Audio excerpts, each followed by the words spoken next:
Hey guys, it's your boy Goob here, and today I'll be giving my first impression of the Lies of P. Lies of P is an action Souls-like game, and it was developed by Neowitz Games along with game developer Roundage Studio. So it's basically like a dark retelling of the story of Pinocchio. You play as Pinocchio, you're looking for Geppetto, and you're basically trying to figure out like why this like plague is affecting everybody in the city of Krat. And as you know, the Pinocchio story, you're trying to become a real boy. It takes place in the 19th century to the early of 20th century in the Belle Epoque era in Europe, and the city was basically like rich and opulent, but a plague basically like messed everything up. So it's now like pretty grimy, and there's just a bunch of like puppets lingering around trying to kill everything that moves. So when you start out the game, you get like 3 different types of combat classes, or the game calls them combat memories. So there's a path of the cricket, which is like the balanced approach. There's the path of the bastard, which is basically like the dex approach, and then there's the path of strength, which is like the strength approach. So there's like differences between the different classes when it comes to like base stats. So like the base stats for the strength class is like high vigor, high strength, or attack stat. And then for like the bastard build, which is the dex build, it's like you have high mobility, which so you have like high stamina, and then you have like high arcane, and then for the balance is like a in between the both of them. And there's 3 different types of like attacks. There's slashes, strikes, and pierce damage. And basically it's like, you know, like a traditional types of Souls game. You have like a weight limit, so like with like the strength class, you're probably using heavier weapons and armor, so you have like a higher capacity, which is basically the stat that accounts for a weight limit. And then on like the nimble character, which is like the bastard build, you basically have like lower encumbrance, but you use like lighter weapons, so you move a lot quicker. So the stats are vitality, motility, vigor, technique, capacity, advance, and vitality. So vitality is basically your constitution. It's your health stat, and basically helps like with your health and physical defense. Motivity is the strength stat, so increasing that increases your damage, your physical damage. Vigor is basically your stamina bar. When you increase vigor, you increase your stamina. And with each of these different stats that you increase, you also kind of increase like your physical resistance a little bit. So you increase like your resistance to like electrical damage, acid. Technique is basically dex, so increasing your technique will make Pinocchio quicker. Weapons that scale with dex will basically like increase their attack points. It also increases your legion, which is basically like a mechanical arm that you can improve and switch out for various different types of attack damage. You have capacity, like I spoke about before, which basically is like your weight. So with the more capacity you have, the more you can carry. There's also advance, which is basically similar to like Bloodborne's arcane system. Increasing advance basically ups the capability of equipment that scales with arcane, mainly your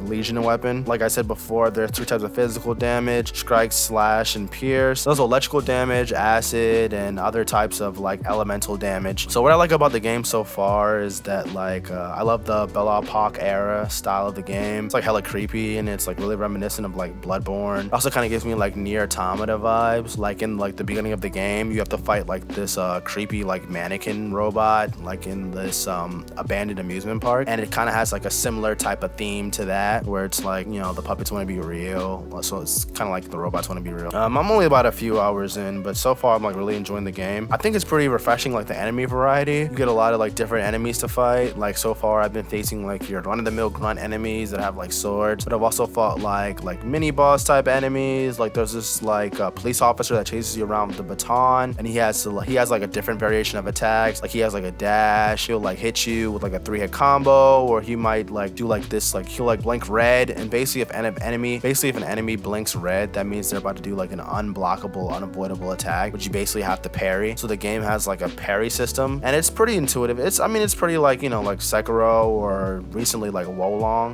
Only thing I will say is that like the parry window is like really tight, so it's a bit of a skill gap. You just have to make sure, you know, you time it. I'm definitely trying to get it down now, and there's just like so much in the world to explore. The combat, like I've been saying, it's like pretty much like your standard Souls game. You dodge, you roll. There's like different types of weapons. There's really like a very intricate weapon system. You can like swap out like the blades and the handles, so that's pretty cool. You can upgrade your weapons and stuff. So I'm still looking out for like new weapons to like equip and like see which ones work best. For each different class, you start out with a different starting weapon. So like for the balanced class, you start out with the puppet saber. With the bastard class, you start out with I think it's called the wintry saber. With the strength class, class, you start out with broadsword, and then there's like your, you know, like your sights of grace or your bonfires, which is called the stargazer. When you get to the stargazer, you reset your health, your mana, and you're able to like swap out different weapons. You can swap out your arms, your legion arm weapons, and the legion arm is like, it's basically like the arm in Sekiro, a prosthetic. There's about 5 different arms, and they all do like different types of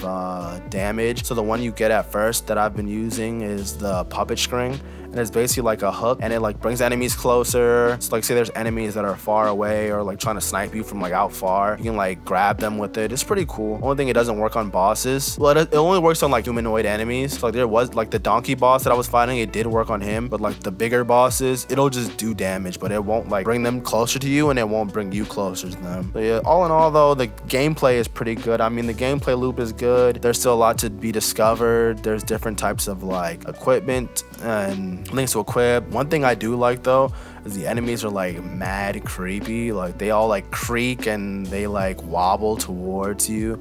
They kind of remind me of like Five Nights at Freddy's, the way they're like they walk all like mechanically. So basically when you're fighting the enemies, like they'll have like kind of almost like telegraphed attacks, and they kind of have to like wind back up after attack to recoil into another hit. That's pretty cool. So the things I don't like about the game so far is that like the rolling, the dodge rolling kind of sucks. Like it's kind of stiff. The game itself is a bit stiff. You're Pinocchio, so you're like a puppet. So I understand they were going for that, but it can be a little stiff. The controls are a bit unresponsive. There's definitely some input delay to be seen there, but I mean it's nothing like it's like jarring. I mean it's a bit of a learning curve, but it's not too bad. One thing I will say is that the graphics, while they're okay, they're not anything like crazy, but it's a Souls game, so you know people don't really play them for graphical fidelity. Another thing is that like I have noticed some like frame rate droppage. So I'm playing on PS5, and I've noticed like dropped frames, especially among NPCs.